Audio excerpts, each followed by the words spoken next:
Assalamualaikum warahmatullahi wabarakatuh. Di sini saya akan sedikit memaparkan materi tentang stakeholder atau pemangku kepentingan. Stakeholder sendiri merupakan pihak yang memiliki kepentingan dalam perusahaan yang bisa mempengaruhi atau terpengaruh oleh bisnis.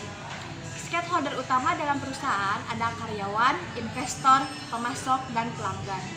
Meningkatnya perhatian terhadap tanggung jawab perusahaan, maka konsep ini diperluas untuk mencakup komunitas, pemerintahan, dan asosiasi perdagangan.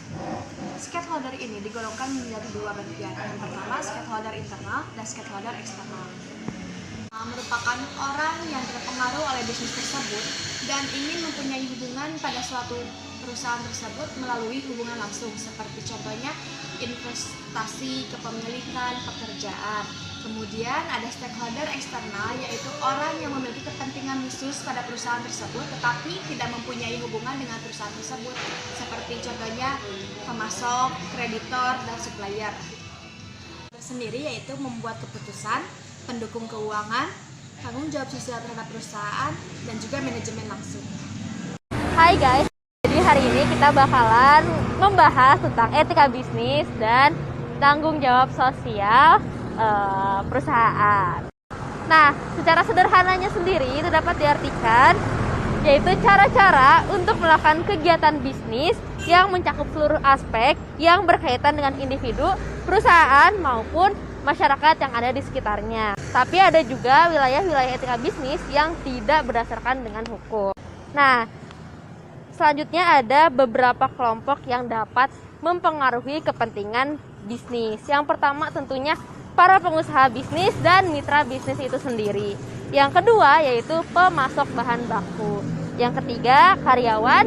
Keempat pemerintah yang memberikan peraturan kepada perusahaan-perusahaan yang ada di suatu negara. Yang selanjutnya ada investor, yang kelima ya. Yang keenam yaitu bank penyandang dana bagi perusahaan.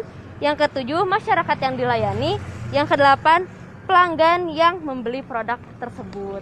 Selanjutnya ini ada penerapan etika bisnis. Nah, yaitu yang pertama caranya itu yaitu menuangkan etika bisnis dalam suatu kode etik. Jadi setiap perusahaan memiliki satu kode etik yang tidak dapat dilanggar.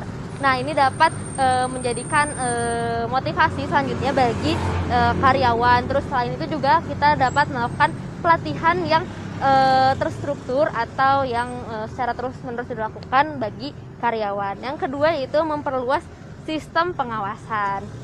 Nah, selanjutnya ini ada tanggung jawab sosial perusahaan atau yang biasa disebut dengan Corporate Social Responsibility atau CSR. Nah, CSR ini sudah dibahas semenjak 1970. Nah, CSR ini yaitu nilai dan standar yang berkaitan dengan beroperasinya sebuah perusahaan dalam suatu masyarakat. Jadi bagaimana perusahaan tersebut dapat mempengaruhi suatu masyarakat, bagaimana perusahaan tersebut dapat meningkatkan value atau mungkin kegiatan dari suatu masyarakat. Tanggung jawab sosial perusahaan atau yang biasa disebut dengan Corporate Social Responsibility atau CSR ini sudah dibahas semenjak 1970. Nah, apa yang dibahas dari CSR ini yaitu nilai dan standar dari satu perusahaan untuk dapat berkontribusi terhadap satu masyarakat yang ada di sekitarnya, yaitu untuk meningkatkan kualitas hidup masyarakat tersebut. Nah, selanjutnya ini ada macam-macam tanggung jawab perusahaan yaitu dalam bidang sosial. Yang pertama itu yaitu sudah pasti terhadap lingkungan. Bagaimana cara perusahaan itu melestarikan, merawat lingkungan yang ada di sekitar perusahaan tersebut. Yang kedua yaitu tanggung jawab terhadap karyawan, yaitu bagaimana perusahaan menghormati dan menghargai hak daripada karyawan tersebut. Lalu selain itu juga mendengarkan aspirasi dari karyawan, meminta input dari karyawan dan memberikan kepercayaan kepada karyawan serta memberikan imbalan yang setimpal bagi karyawan yang ada di perusahaan tersebut. Yang ketiga yaitu tanggung jawab sosial perusahaan terhadap masyarakat sekitarnya, yaitu untuk menyediakan lapangan pekerjaan bagi masyarakat yang ada di sekitarnya. Yang keempat yaitu tanggung jawab sosial perusahaan terhadap investor. Itu dia guys mengenai etika bisnis dan tanggung jawab sosial perusahaan yang harus dilakukan oleh perusahaan. Nah, selanjutnya ini akan ada materi kewirausahaan. Kewirausahaan ini akan dibahas oleh rekan saya yaitu Sri Nur Afifah. Halo teman-teman, saya akan membahas tentang kewirausahaan. Kewirausahaan itu berasal dari kewirausaha. Nah, wirausaha dapat diartikan sebagai usaha secara mandiri dengan mengerahkan segala sumber daya dan upaya meliputi kepandaian mengenali produk, menyusun operasi untuk menciptakan peluang usaha, menentukan cara produksi yang baru, memasarkannya, dan juga mengatur permodalan operasinya untuk menghasilkan sesuatu yang mempunyai nilai tinggi dengan segala macam resiko yang akan dihadapi di depannya. Nah, wirausaha berasal dari dua suku kata, yaitu wira dan usaha. Dalam Kamus Besar Bahasa Indonesia, wira mempunyai arti pejuang, berani, berwatak agung, dan juga budi luhur. Sedangkan usaha mempunyai arti bekerja, berbuat sesuatu, dan juga berbuat amal. Nah, secara umum, kewirausahaan dapat diartikan sebagai suatu proses untuk melakukan maupun menciptakan sesuatu yang baru dengan cara-cara yang kreatif dan penuh dengan inovasi yang bisa bermanfaat untuk orang lain dan juga mempunyai nilai tambah dan juga nilai jual. Nah, hasilnya berguna bagi orang lain. Nah, seorang pakar kewirausahaan yaitu Thomas W. Zimmerer merumuskan beberapa manfaat kewirausahaan.